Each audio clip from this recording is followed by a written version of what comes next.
Ladies and gentlemen, good morning, good afternoon, good evening. Welcome everyone from each corner of the world. Welcome to the ITTF HPD webinar series, webinar number 26 with the topic New Anti-Doping Code. This is Ramon Ortega Montes, the ITTF Head of Education. Today we have three speakers, all with amazing knowledge about anti-doping. But before I introduce them, let me do some housekeeping. We are going to record the webinar. You have at your right part of your screen the blue jeans icons. The first one is the participants icon. The second one, you will have there also the polls. We will be a number of polls during the webinar for you to complete. And last but not least, have at the bottom the chat section in which one you will be able to write your questions, and we will try to answer as much as possible in the questions and answer webinar. So let's enjoy the webinar. And now we introduce the three panelists. First of all, Thomas WEIKERT, ITTF President. Second, Olya, ABASOLO, Education Manager of the International Testing Agency, ITA. And lastly, Raul CALIN, ITTF Secretary General. Welcome, Olya, Thomas, and Raul. Hello, everybody, and welcome to the session. Very proud to be here, and I think anti-doping since many years is an really important issue for especially the athletes, but also for the entourage, and we have to be very good in the regulations, which is not so easy to understand. Therefore also ITTF use ITA and their experts, and of course it is important that we have strong regulations to be clean in our sport, which is very, very important. If you look at IOC and some member associations at the moment, it's weightlifting, for example, and also it was boxing. It is very important that we, as our sport, as table tennis, stay clean.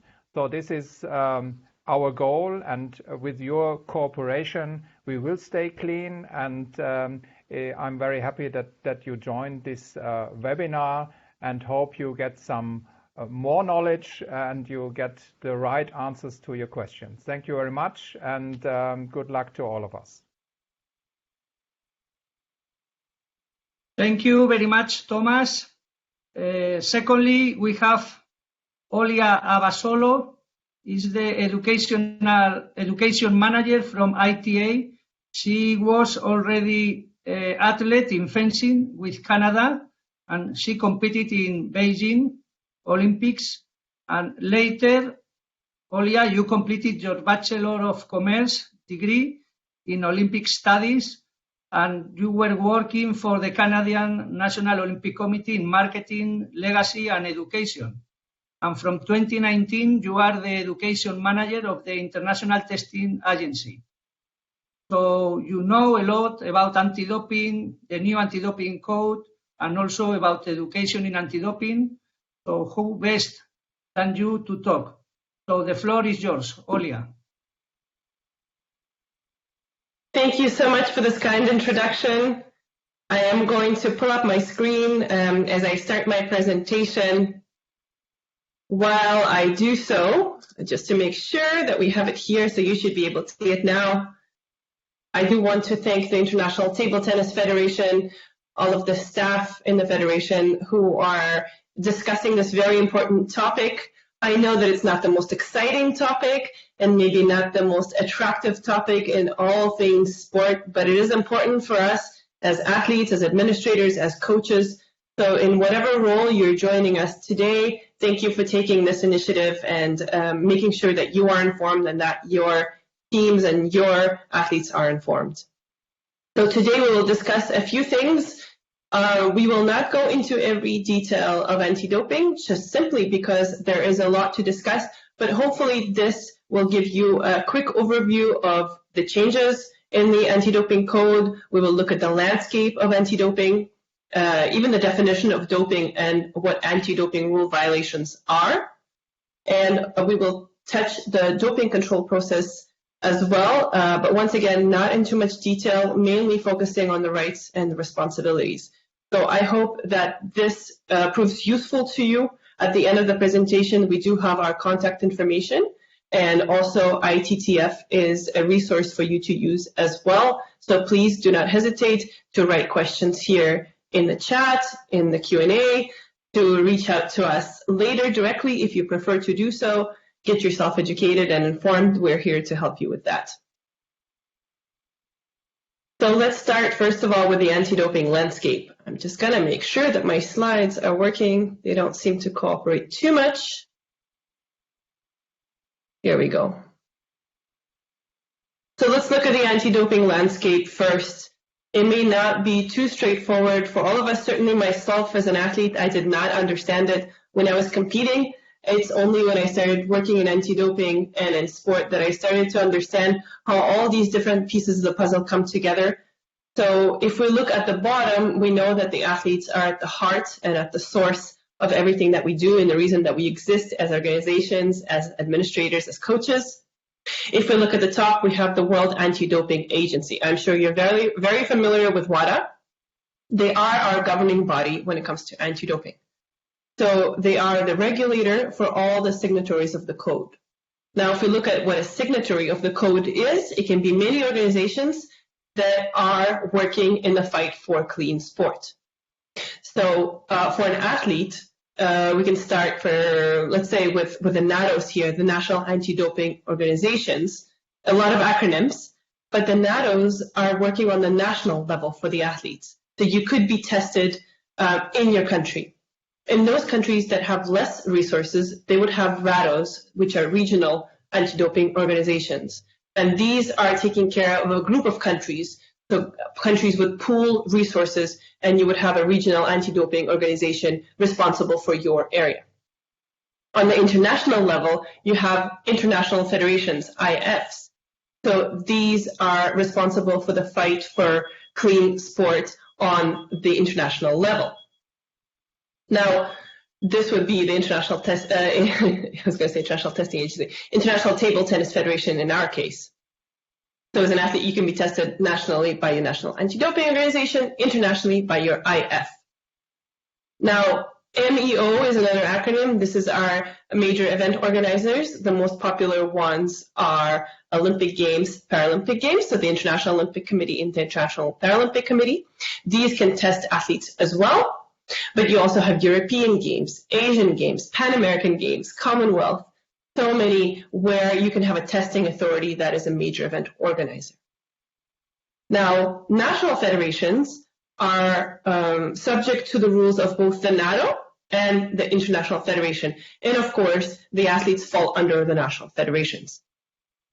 Now, if we take this a little step further, there are also other stakeholders. So the ITA would be a service provider in our case, where we are providing testing services, results management services, and other services to different organizations. So we are taking care of the anti-doping program for table tennis, for example. There are also laboratories, which is very important for us, not for me anymore, but for athletes. This is where your sample goes to the international WADA accredited laboratories. So this is where the testing takes place, or the analysis, sorry. And of course, if there's an adverse analytical finding, if there's a positive result, that goes to the Court of Arbitration for Sport. So this is kind of the landscape of anti-doping with a lot of acronyms and a lot of different stakeholders, which makes it a little bit complicated, but we hope that is clear for you, or at least a little bit more clear. Let's look at the rules now. So, of course, WADA is an organization making, dictating to us what the code is and what the standards are. So you can see here you have WADA that has the World Anti-Doping Code. As an athlete, you're not responsible for reading it from top to bottom, but you are responsible for understanding it. So there are certain sections that are certainly worth revising And there are certain standards that are certainly worth revising as well, and one of these standards is the prohibited list. Now, the prohibited list is important because it tells us which medications are permitted or not permitted in sport, more specifically prohibited in sport. So please make sure that you understand this list, how to work it. Once again, if you have any questions, you can reach out to us and we'll be happy to support you here.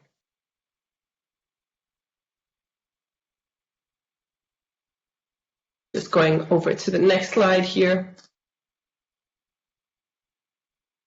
Let's take a look at table tennis specifically. Now, International Table Tennis Federation is the governing body for the sport of table tennis, but we always speak about the athletes being responsible. If we look at the left, the athletes and the athlete support personnel are all responsible for following the rules set out by the International Federation.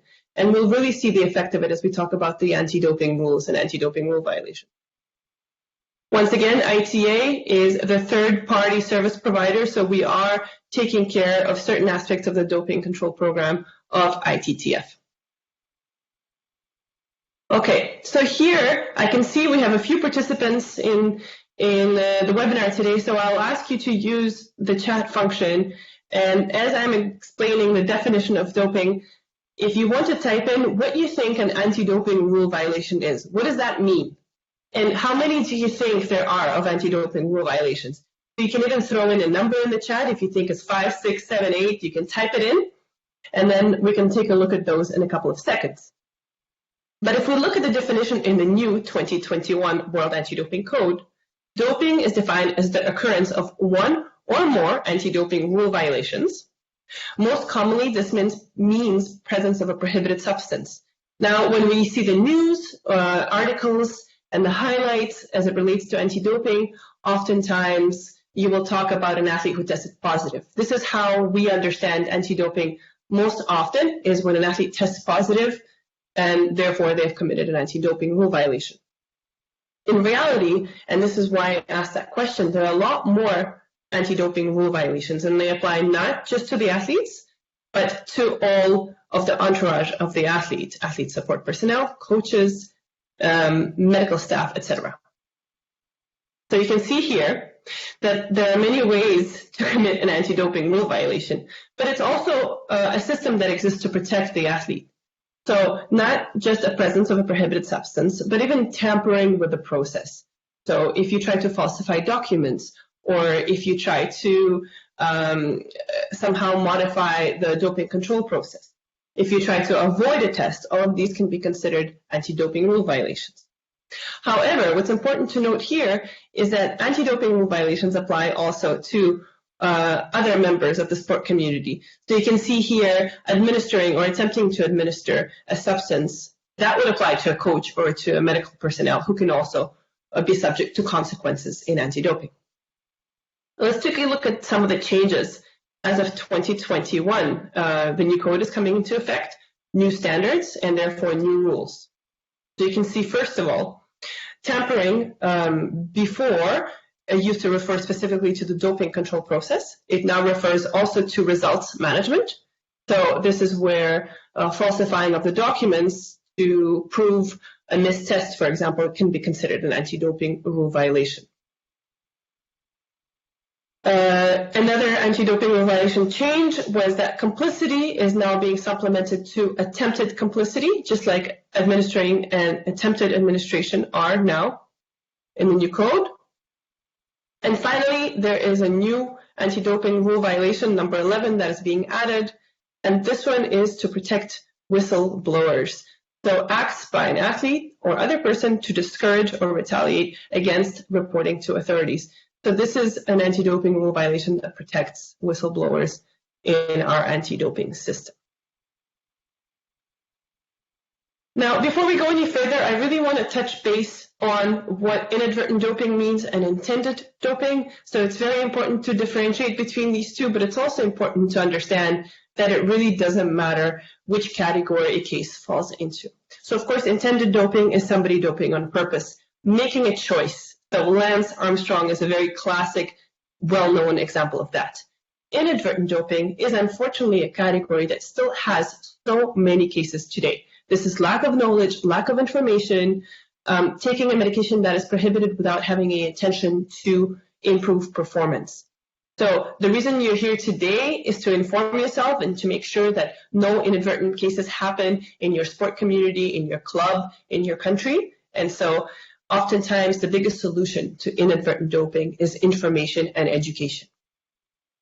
But the way the anti-doping system works is a little bit like speeding. So I'm sure many of you can relate. When you drive really fast on a highway, you get pulled over by police, you roll down the window, and the officer goes, "Do you know how fast you were going?" And you say, "No, I didn't know. I'm sorry, I didn't know the speed limit." So the same rules apply, that you would still get a speeding ticket even if you didn't know or claim not to know the speed limit. This would be, unfortunately, the same case for anti-doping, where you are responsible for knowing the rules and you are responsible for being informed so that you know which rules to follow. All right, so now we talked about anti-doping rule violations and what changes happened there for 2021. Let's take a look at some of the other changes that are coming our way on January 1st. Of course, a very important one for the athletes is the Anti-Doping Rights Act, which summarizes all of the rights of an athlete. So before, they would be scattered all throughout the code, and you didn't quite know what your rights were as an athlete. Now you have a clear document. It's very short. It will take you a few minutes to read, and it can be easily found on the WADA website. So take a look at it. Go look it up right now. Make sure you get informed. And one of these rights in the Anti-Doping Rights Act is the right to education, which brings me to the next point. There are two new standards in the anti-doping system, and that is the standard for education, which makes education a mandatory component for any anti-doping system, which means that International Table Tennis Federation, your national anti-doping organization, are all now responsible to make sure that you are educated as an athlete or a coach, athlete support personnel. The second new standard is the results management, which I will not go into detail because it is a very legal document related to how to deal with cases of anti-doping rule violations. You can see some other changes on the screen. If you have any specific questions for these, I'm happy to answer them during the Q&A or even after the webinar. But this is a high-level summary of the changes to the code, and it's not limited. So there are other changes. These are just some of the biggest or most important or most impactful changes. All right, let's talk about doping control process very, very briefly. So what I would recommend is that right now you scan this QR code with your phone. You can just open a camera, and I have it on the back of my phone as well, and scan the code, and a web page will appear. Now, if you open this web page, you will be able to see the steps of the doping control process in 11 different languages. If you've never been tested, if your athletes have never been tested, if you want to know more, this is a good place to start. However, note that your international federation, us at the ITA, we can all give you more resources to make sure that you're informed on how the doping control process works. It is a very important process to be familiar with. And today we only have time to talk about the rights and responsibilities, but the process itself is important to be familiar with as well. So you can do it on your own time, check those key steps right here, save that link, watch a few videos, and as always, ask us if you have any questions. So I have just 3 slides to go, and these are the key slides in my opinion, so bear with me, stay focused, and then we're almost done here with my presentation. So starting with the responsibilities of an athlete, here you can see that always you need to know and follow the rules. This goes alongside the principle of strict liability. You always have to be available for sample collection. So once again, you saw there types of anti-doping rule violations, and avoiding testing is one of those anti-doping rule violations. You are responsible for what you put into your body, but also what you put on your body, creams, treatments, anything like that, which goes along with the next point. If you're visiting a doctor and it's unrelated even to your sport, just for a general medical condition, you always need to make sure that you tell them that you're an athlete. So this goes with the responsibility of making sure that you're taking substances that are not prohibited. And if you absolutely need to take something that is prohibited, then you file out or submit a therapeutic use exemption form, which I can talk about in the Q&A if you want to know more. Now, during doping control, of course, you need to report for testing immediately if you're selected, but you have some reasons to delay testing if needed, which I'll talk about in a second. You have to show your identification, of course, to prove who you are, and you always have to remain in direct sight of a doping control officer or chaperone. So the DCO, another acronym, stands for Doping Control Officer. And of course, you have to comply with the collection procedure, the sample collection procedure. What's equally important are your rights, and you need to make sure that you exercise these rights to have a sample collection process that you are happy with as an athlete and as a coach. So of course, during doping control, you can have somebody there with you, whether it's somebody to help you translate or just to support. You have the right to have a person with you.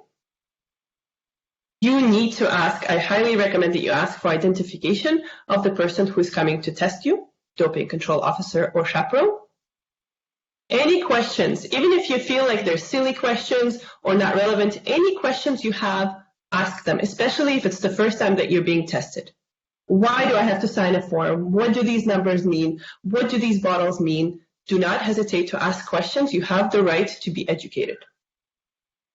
Now, talking about the rights to delay testing for valid reasons, this is referring to certain things that you can do if you are subject to testing. You can finish a competition, you can finish training, you can attend a pre-arranged media commitment. All of these things are valid reasons to delay testing. You will simply be accompanied through that process or observed by a doping control officer or chaperone. Now, if you have any questions or concerns, please feel free to note them on the form. It is very important that you know that your comments, even if they're negative or hopefully they're positive, have absolutely no effect on the outcome of your test. So if you feel like there's a red flag or a concern, please note it. And I skipped 2 here, or just 1 here, but you also have a right to request special assistance. So if you're a para-athlete, if you're an injured athlete, regardless what the case is, if you need some modifications, help, wheelchair, you can request that as well. So I'm talking really fast here to get through some of those key points of your rights and responsibilities as an athlete. But once again, this is just one small part of the larger doping control process. One final point I want to discuss is the athlete entourage. And once again, if you want to throw a comment in the chat of whether you are listening today as an athlete entourage, or as an athlete, who do you think your entourage is, please feel free to type that into the chat so I can see some of your answers. But what I wanted to finish with is the importance of having athlete entourage.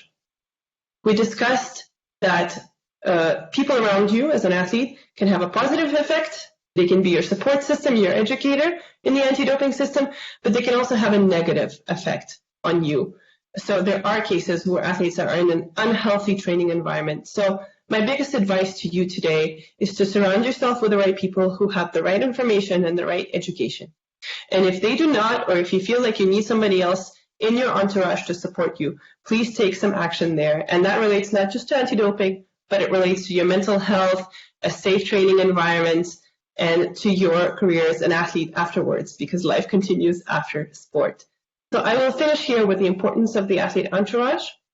And some of you who are listening today are already taking action to be an informed athlete entourage, so I thank you for that. And of course, we didn't cover all the anti-doping topics today, but we went very high level through some of the changes, some of the definitions, some of the things that relate to the doping control process. So I hope you found it helpful. Once again, we are here for you if you have any questions. I'll take a look at the Q&A in just a second. And I want to thank you all for your attention and your patience through this presentation. So I will leave it to the ITTF team here to take it over for the rest of the presentation.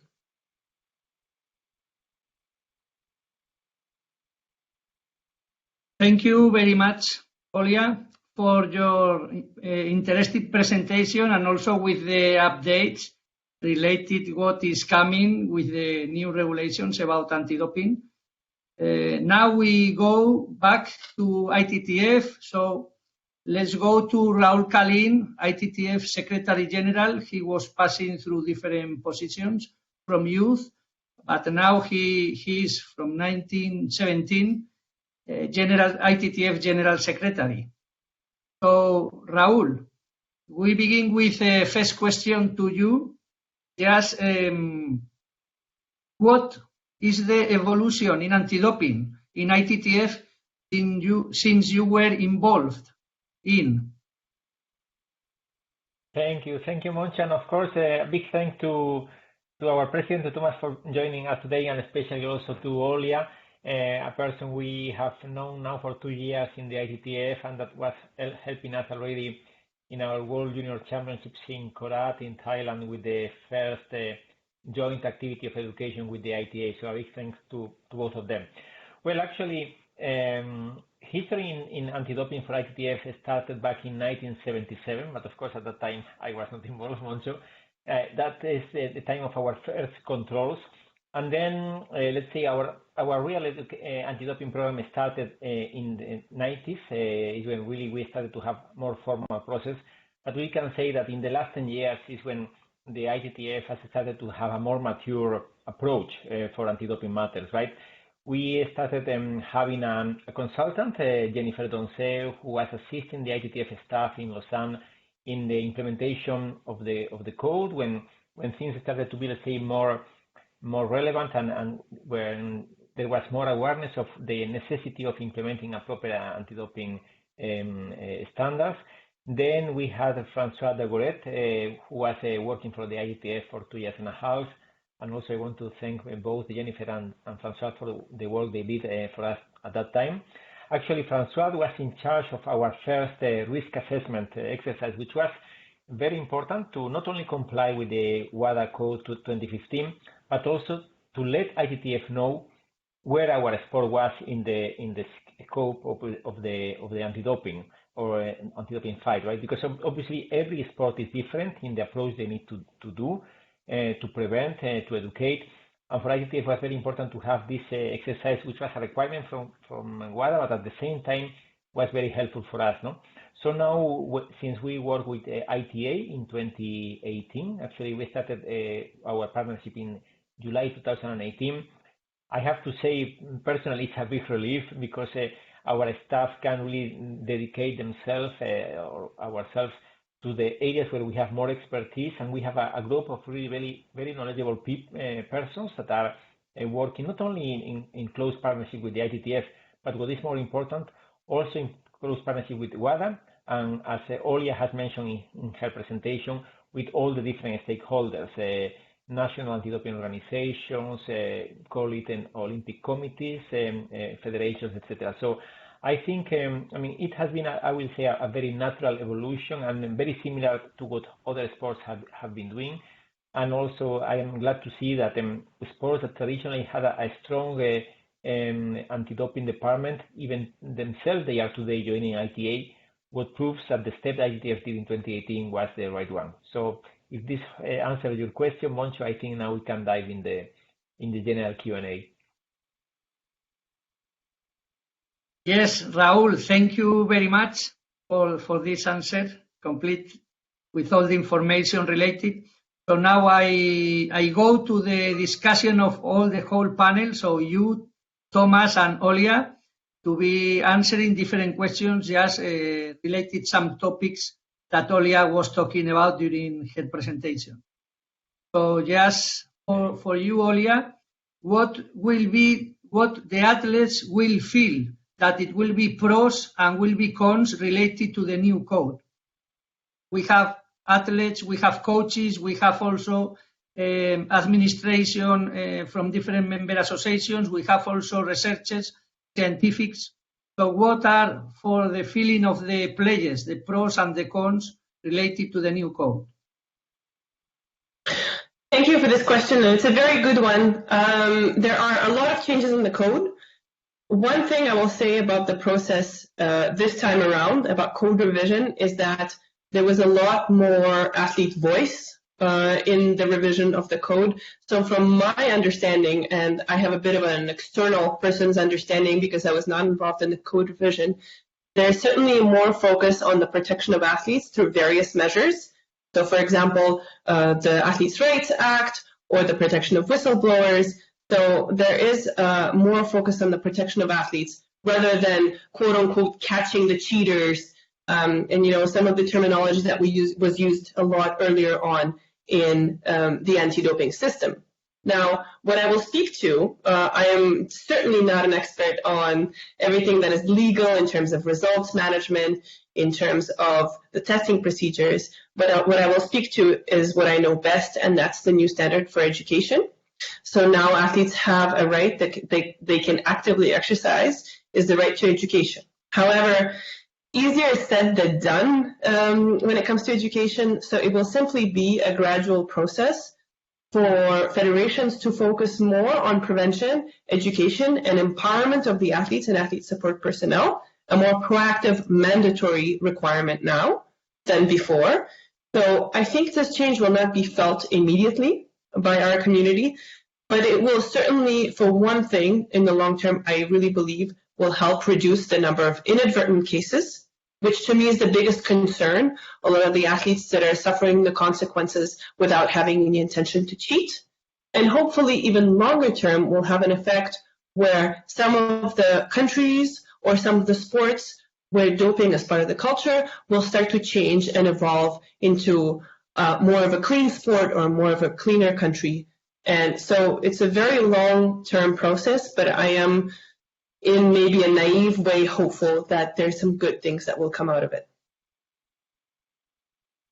For sure, many things are coming, and that is the idea of the changes. No naive, that is a well thought. So the next question goes to Thomas.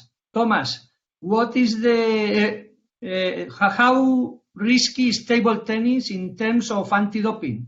How many cases did we have in the last years?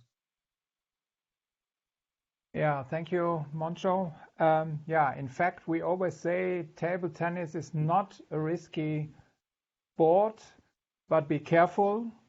The procedure and the cases in the last year shows that we are not so risky regarding the international cases. In 2019, we have no case, and in 2020, we have one case which was done by ITA, which was related to 2019. But I talk about the international cases, and we don't know exactly what is on the national basis. So for us, it's important to be very careful, to have our regulations, and then to see that we are the clean sport. But the cases are at the moment not so many. Thank you very much, Thomas.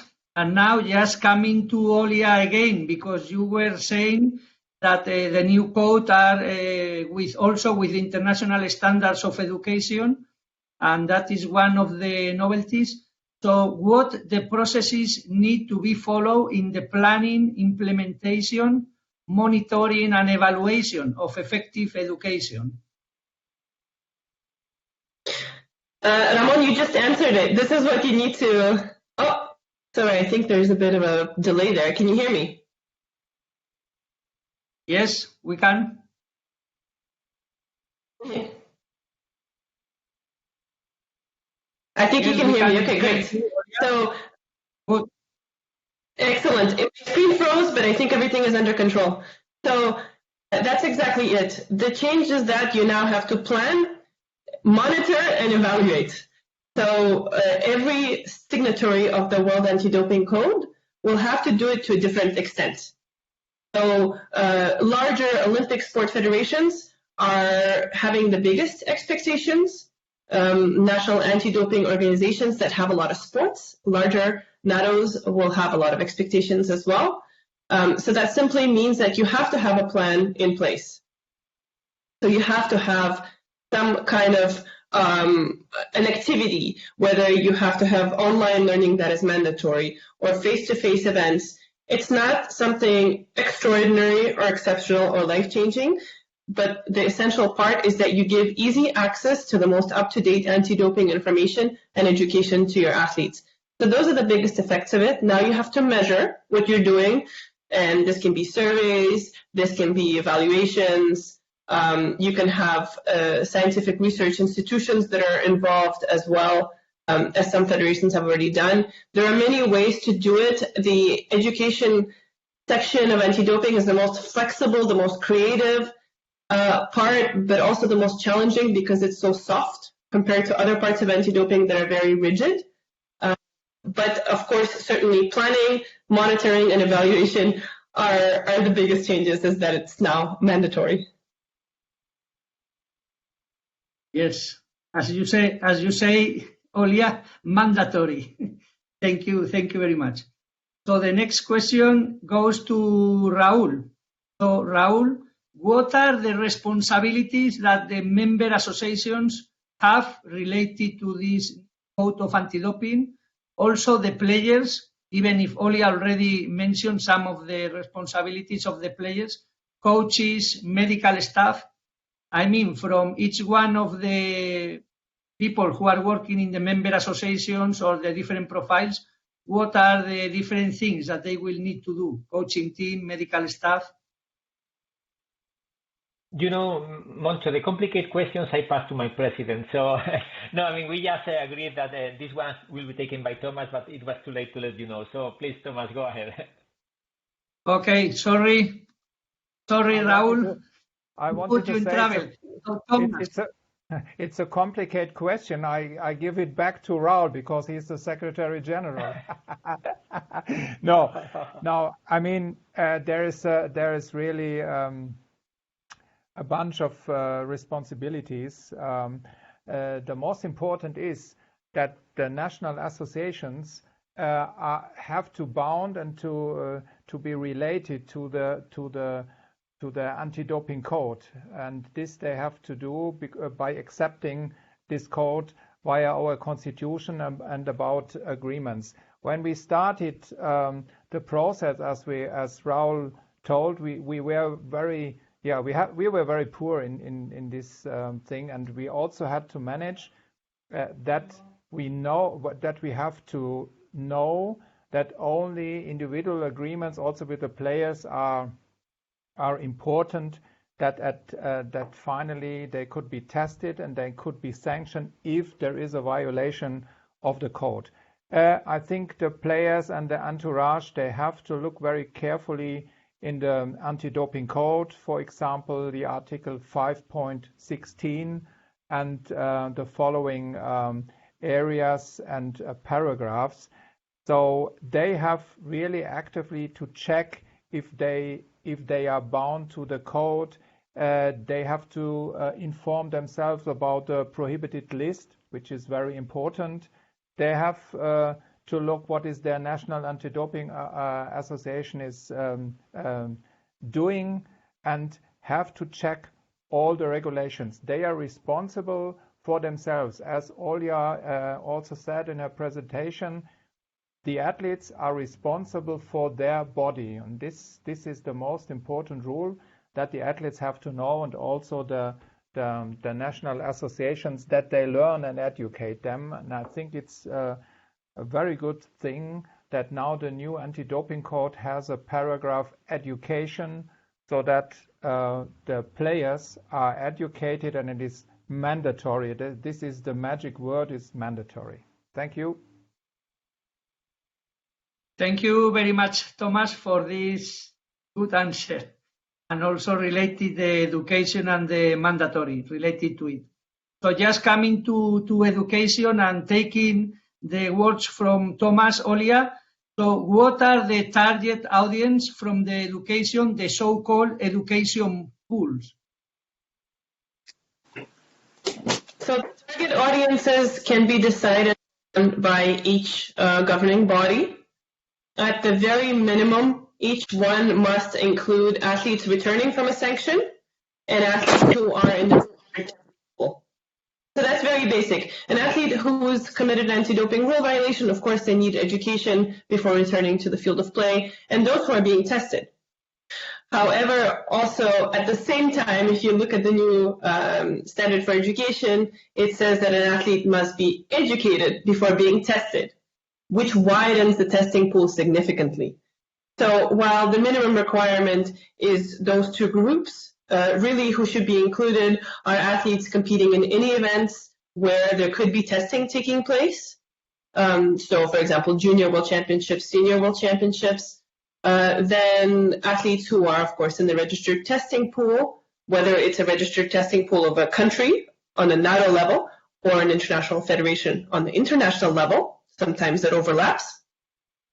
And then certainly for youth athletes, parents and guardians should be included ideally. And then we talk about the athlete support personnel, the ones that are closest to the athlete. So this can be coaches, medical staff, other support staff.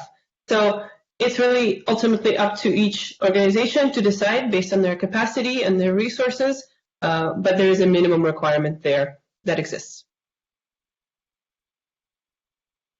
Thank you very much, Olya. Very interesting to know that not only players, but also athletes and accompanying people and medical staff that they need to be educated. So there is a lot to do from. A lot, yes. Good. So just as we didn't have too many competitions during this year, especially after the first quarter, but now in about 1 week time, we will have the bubble in China that is kicking off with several events, including the Restart Series. And there will be also anti-doping tests there. So this question perhaps is going to Raul, asking if there will be anti-doping testing there, and if yes, what will be the procedures or any changes due to the COVID-19? As we saw the players arriving totally isolated and also with a specific staff disinfecting each one of the pieces of luggage.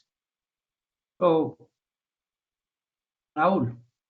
Yeah, thank you, Moncho. Well, as we can see, this COVID-19 is affecting the entire world, not just a part of the society, but the ITTF and ITA, we are not, and even WADA, we are not exempted, right? So yes, it has been challenging, not only the fact of trying to get competitions back, the number of communications, email, well, today is more WhatsApps and WeChats messages between the ITTF and the Chinese Table Tennis Association have been enormous. Today, Thomas and I, we were speaking with our CEO who has just finished his quarantine in China, and now he's moving to the place where the Women's World Cup will start. He was reporting that for this group of approximately 125 players, that includes our players, coaches, officials, etc., it is about 1,500 people around to make these events happening. So imagine, what we are discussing. Why? Because they have to make sure all the measures are put in place. Obviously, the organizers want to ensure that from the start to the end, there is 0 cases. It is a big challenge, especially when we look at the digits in Europe.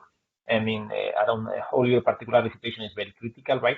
But specifically on your question, that's the importance of what Olya again has mentioned in her presentation, and that is the inter-agencies or inter-bodies communication and cooperation. ITTF and ITA has been discussing since the month of July, particularly with Gustavo and Richard, who are our counterparts there. And now, ITA is in contact with both the ITTF staff and CTTA staff, and with CHINADA, with the National Anti-Doping Agency in China, to ensure that those tests happens both in the Women's World Cup and Men's World Cup and in the finals. It's, as you say, probably the second only chance after the events that we had in the first quarter of the year. We had already the opportunity to test in some of our Olympic qualification events that happened in January, February, March, as Thomas reported. And now hopefully we will be able to proceed with this test that even as Thomas has mentioned, well, even if we are not considered a risk sport, we have always to stay vigilant.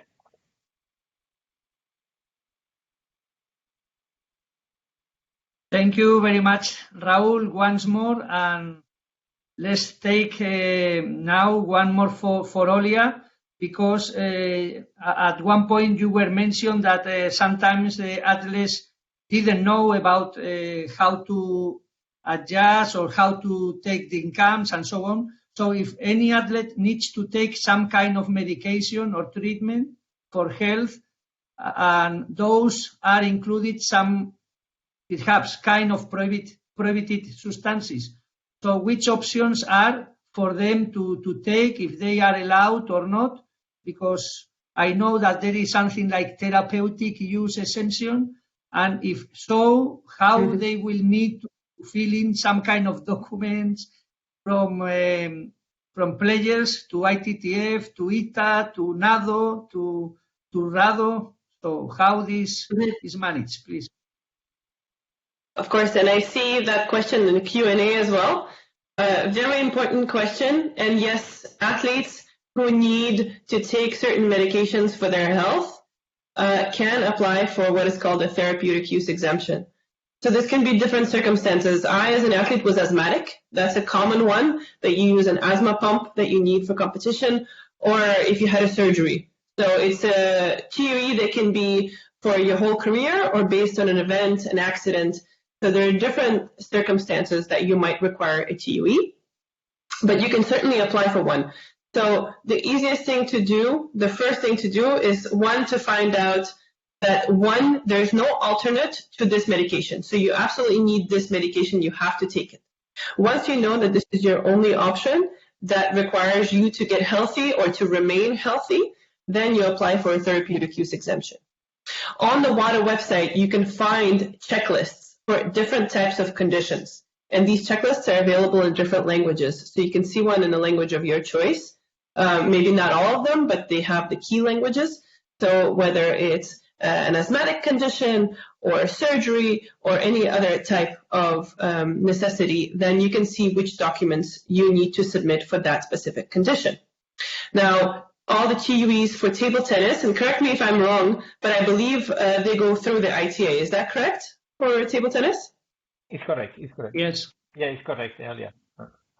So this would go through our colleague of mine who will take in the TUE application, revise it, make sure it's complete, and then it goes to an independent therapeutic use exemption committee that is an unbiased committee of doctors and medical professionals who will review it, make sure that the TUE application is indeed required, and then they would approve it. So you can use a prohibited substance or method that way.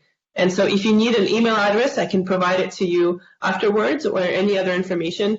I can certainly connect anybody that needs that information with our in-house expert who takes care of TUEs.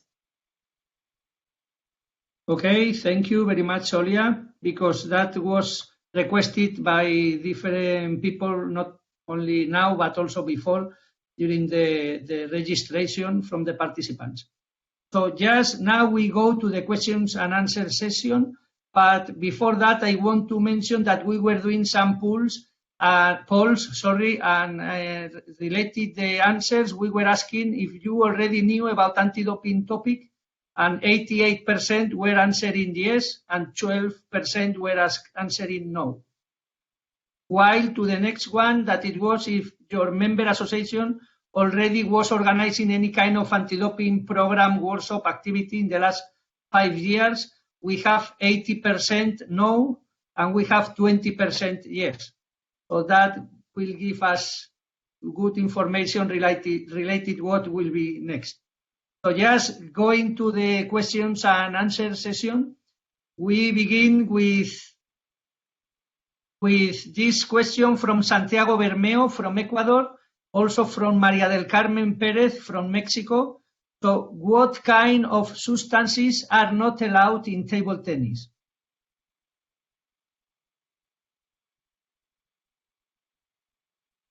Anyone? I can take Raul? Yeah, I can take Raul, this will one. you answer? Yeah. Yes, yeah. Thank you, Thomas. Yeah, well, in fact, Moncho, this question is maybe important to explain for the whole attendance and people in attendance, that some sports have specific substances that are prohibited for themselves. So the WADA code is a general code for all the sporting disciplines, but there are some exemptions or some specific circumstances that may be applied for some sports and not for others. Table tennis, after this risk assessment exercise that was conducted in 2015 and that now has been reviewed by ITA, has not a specific substances related to our sport. So basically that the whole list that is approved by WADA is the one that ITTF put or enforces for table tennis. Thank you very much. The next one is from Juan Pablo Parra from Colombia. A lot of athletes in Colombia in different disciplines have been banned for doping. How could we defend ourselves when it was because of the meat that we are eating?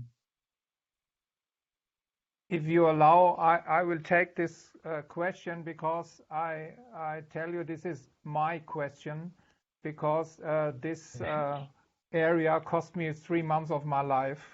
I remember very... Of course, please. 2010 in Germany, when I was president of Deutscher Tischtennisbund, I was informed that one of the players was positive, and I learned it was from clenbuterol. I didn't know this word before, but then I knew it's used in for calf fattening, and so you can improve your muscles and so on. So this was the case, and in fact it was because the meat was infected, and it was a wrong thing. And you know, also in recycling, Mr. Contador joined this argument that he has eaten this meat, but he was not. He was punished then by CAS at that time, and the German player was not, because he could prove he was in China, and there were a lot of players who were infected by this meat. So very difficult. If this question is from Colombia, if you stay in Colombia, I mean, we had in Germany, we had some measures not to eat meat if you are in China for the last 3 days when you go back to China. We even told the guys not to go to the hairdresser, because you can see in the hair if you use this clenbuterol only one time or regularly. But if you stay in the country, maybe it's not possible to eat no meat. Yeah, if you want to practice hard and so on. So sometimes maybe it's impossible to do that. So the thing from me is, I can only say to avoid meat. Yes, at the moment, I think in the WADA regulations, in the anti-doping code, there's also, this is new, or at that time in 2010 it was not. There is now a limit value to avoid meat. So at least if there is a little bit of clenbuterol in which is found, then you are not then it's not prohibited. But at least you have to be very, very careful. And I know a lot of court claims in CAS, and this is really a problem that you have this thing in meat. So let's say a concrete answer I cannot give. If you go in foreign countries, you can avoid to eat meat for some days. But if you stay in your own country and this problem is existent, then it's really very difficult. May I add a few comments as well to supplement Thomas's answer? Of course. Also, just to note that WADA has now recognized that Guatemala, Mexico, and China have a problem with meat contamination. So what that means for these 3 countries is that if clenbuterol is found in an athlete's sample in a certain quantity, that athlete does not automatically receive an anti-doping rule violation, but rather it's considered an adverse analytical finding. So there is a big difference in that sense, because it doesn't automatically mean a positive, but the case is further looked into. So that's very important for those 3 countries. But regardless of where you are and where you are consuming meat, and even in some cases fish as well, I would say if there's any advice, ask for the source of where the meat is from. If it's grain-fed, where it's raised, sometimes you will have that information in shops. And if you do, it's a similar advice as for supplements. If you do decide to eat meat, if it's part of your diet, your training diet, simply record, potentially take a picture of your receipt of the grocery shop, take a picture of the meat, the package, note which restaurant you ate at and when, because if something happens where your sample is positive, then you can go back to the source, the production facility of the meat, you can go back to the restaurant and have that meat tested. So that's a way to protect yourself if you take risk. And to add from my side, at the World Tour Grand Finals from ITTF in 2019 in Chengzhou, in the hotel there were 2 different restaurants. One restaurant for the players with a controlled meat, and the other restaurant for the officials. So they tried to minimize the danger that there is meat which is not, let's say, normal, and you have this danger. Wow. Yes, thank you very much. So now we have one question related whereabouts. We didn't mention anything related to whereabouts, but it's like, Olya, if you could say anything related whereabouts, because the question is who is responsible for ensuring that the whereabouts information is current and up to date. It's from Parwa Babar. Indeed, we didn't touch whereabouts too much in this session today, but it is important. So the person whose whereabouts we are referring to, the athlete, is responsible. So that's the strict liability that applies to what you put into your body, but also if you're being tested out of competition, that you complete your whereabouts as well. So that applies as a strict liability to the athlete. If you delegate that responsibility to someone else, which is often the case, coaches of national training centers, if you delegate to an agent, to a parent, make a record of it and send it to your international federation or to the organization responsible for out-of-competition testing. It's always good to be safe, so taking extra precautions if you decide to delegate that responsibility. And also, of course, there's now a protected persons definition in the code, which refers a lot to the minors. So the minors have an extra layer of protection if they are included in the whereabouts pool. But short answer is the athlete is responsible for their own whereabouts. Thank you very much, Olya. So we have another one from Sanker Gautam from Nepal, and I think that this one is going to Raul. We want to form anti-doping committee. What is the procedure? Well, actually, this is good news to have also people that is interested to develop those committees. So also from Mr. Gautam, thank you for the question. Well, we have actually 2 sources of information or assistance. One is that we in ITTF, we keep our sports science and medical committee where we have an anti-doping chair, dedicated person for anti-doping. And of course, we have this partnership with ITA, right? So I will suggest that not only to, let's say, to address us so we can put them in touch, but also at the same time, national Olympic committees in each of the countries are also establishing this system to help national associations to comply with the regulations.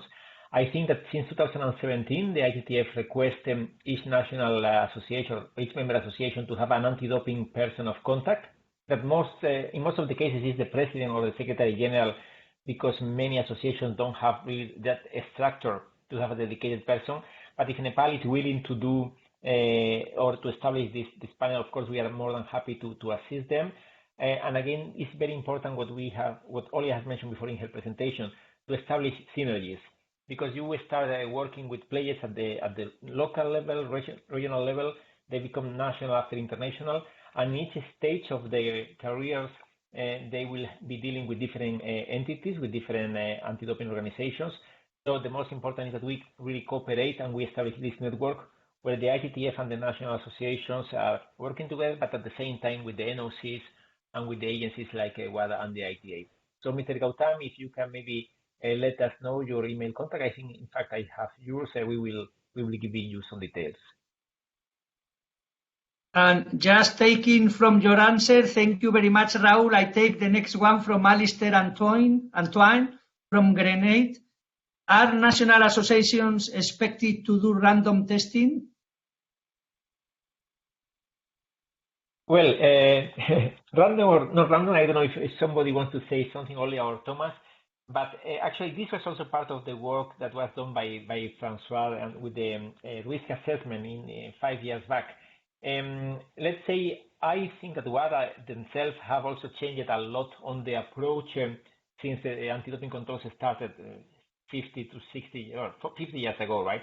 At the beginning was most on medalist. Then after they introduced the concept of the random test, which we have been using until very, very recently, right? But now it's more about what is called intelligent or smart testing, right? Smart testing, I think, is the right wording, Olya. And with the smart testing, we basically is saying, okay, rather than making just a pure random draw to see which athlete, or in our case in table tennis, which round and which table we are going to test, it's more to say, okay, what are those athletes coming from regions or countries where potentially there could be some doping cases?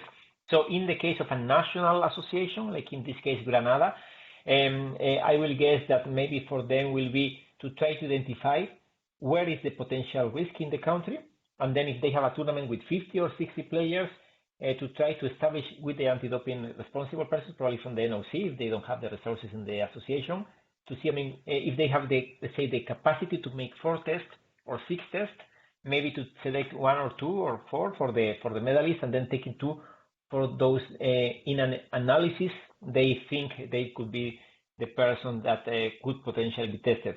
Olya, I don't know if you want to complement something on that matter.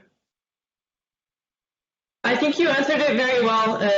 Most of the federations, it really depends on the sport, but there is a certain combination always of testing based on the results, targeted testing, and random testing. So there's always an element of a surprise, so with random testing. But you're right. As you said, Raul, there's a lot more tendency now to do smart testing. The detection numbers were quite low historically because there was a lot of random testing, so it was not done efficiently. Now that we have more and more information about which substance takes how long to leave an athlete's body or their sample, so all of these things are now being taken into consideration for testing, and it is certainly proving more effective. Good. Thank you very much. We are coming fastly to the time, but we have one, I think, also very interesting question from Maurice Cummins from Guyana, and she's asking, what are the future plans to educate young players about doping? Olya, perhaps this one is for you. This is for Moncho, right? Okay, for Moncho himself, right? I think so. Do you want to talk to ITTF and then I supplement? Three votes for Moncho. This is Moncho. Okay. Moncho. Okay. I take this one. Okay, good, because I'm in charge of education. Good. So yes, the plan of education, as all these rules were explained, is to have an action plan in anti-doping, also in education, so that we already were working on it, and there are different stages, and different groups of people to be educated, let's say like that. So there are professional players, there are also players that perhaps are not professionals, but they are playing internationally or nationally, also junior players at this age, and there is a third level that is to educate also young players and children also. So that is also a little bit coming in the last stage, that it will be also part of the different schools, different clubs, and also, as Raul already mentioned, interaction with the NADOs and the member associations to do a work all together around. Yes, this is one of them. So let me check if we have some of the questions that we have now. I would just add that for those who want to educate their communities, whether it's a club or nationally, there are a lot of resources that exist. So you do have to be a little bit more proactive, maybe to schedule your own session or to send your own communication, but you can always use the resources that are already existing and available. They are out there. It just takes a little bit of time to find them, to organize your audience. So you can have these efforts on your smaller community level, national level, club level. So there's nothing limiting you. In fact, you're encouraged to do so. And you can always contact, I am sure you would agree, the International Federation for any support or any questions on how to do that. Okay, thank you very much, Olya. And we have here one more question. It's from Monica Daniela Muñoz. So about supplements, there are special laboratories accepted or better to use, or do you advise to avoid the use of supplementation? Do you want me to take this one? Well, yes, yes, please. So supplements are an interesting one for me because a lot of education programs usually say, don't take supplements, they're too dangerous, just don't do it. Me, I'm torn about this because the athletes who are expending so much energy and training so many hours a day, they cannot eat 6 chickens, especially if they could potentially be contaminated with clenbuterol. So there are supplements that are necessary for performance, for energy, for sleep, whatever it may be. So I think it's a matter of evaluating your risk. And then once again, I think that was already the point mentioned, is if you're going to take the supplements, then check that they've been certified. And there are different certifications. So Cologne Lab is one of them. NSF Supplements is very good for US supplements. And then Informed Sport is another resource, but there are others that exist. Informed Sport is interesting because they do batch testing. So what that means is when you purchase a supplement, you check the name, but you also check the batch number. So it's going to be 67890. You can find that specific number and know that that number has been tested. So perhaps if you really want to protect yourself and you decided to take supplements, the best thing to do would be to research your supplement, choose which one you want to purchase, and in advance of purchasing it, look up the batch numbers. In theory, all of the batch numbers of the supplement should be tested, but make sure you find it and then you purchase that one. And then you record, keep your receipt, take a picture of the supplement, and just protect yourself that way if you choose to take those supplements. But there are ways to protect yourself. I would lean towards more being safe than saying don't take it at all and that's it, because I know it's a very sensitive subject. Maybe Thank you very much, Olya. Maybe I can add one sentence. I'm also very sensitive about this topic. At least, let's say, if you have any doubt about this, as Olya said, sometimes these supplements are necessary for the athletes because they are practicing very hard. But if you have any doubts, don't use it, or ask your national anti-doping organization to help. They are very experienced in that, and yeah, that's for me to add. Thank you very much, Thomas. And just giving the result of the last poll related, if ITTF is doing education delivery about anti-doping, so which kind of education do you prefer? So 41% is blended learning, part online and part face-to-face.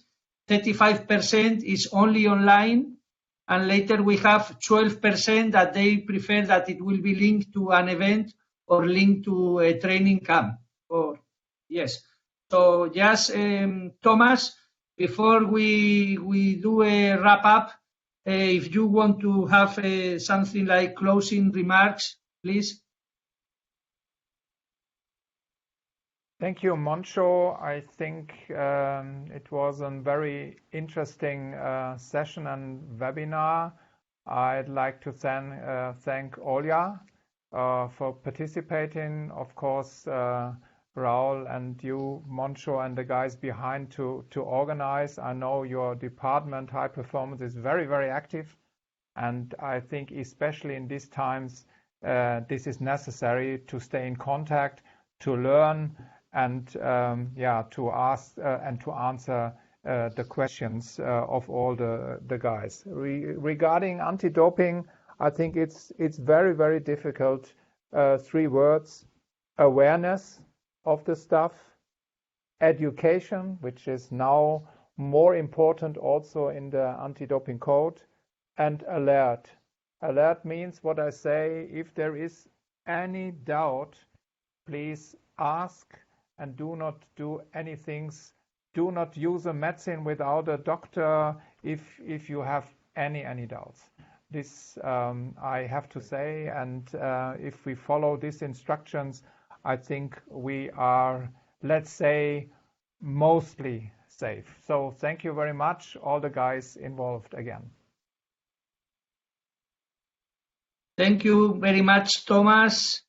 We take your words, and as already said, we are working hard from the HPD department, but also from ITTF, to have everything ready at the end of this year, because should begin on 2021, 1st of January. So on December, we will have another webinar related to education and more specific anti-doping action plan and education from ITTF. So thank you very much to all 3 panelists for taking the time to share with us. And thank you to all our friends from each one of the corners of the world for your attention and contribution today. So next webinar will be next Thursday, November the 5th at 3 p.m. Central European Time, with the topic Inside the Brain of Elite Table Tennis Athletes, with Dr. Torben Husdunker from Germany, Master in Sport Science and Experimental and Clinical Neuroscience, now working for Lunex International University with many different studies related to the brain and its performance and training. So have a nice day or a nice rest, whatever you will take, and bye-bye. Thank you. Thank you. Bye-bye. Thank you, Olya. Bye-bye. Ciao.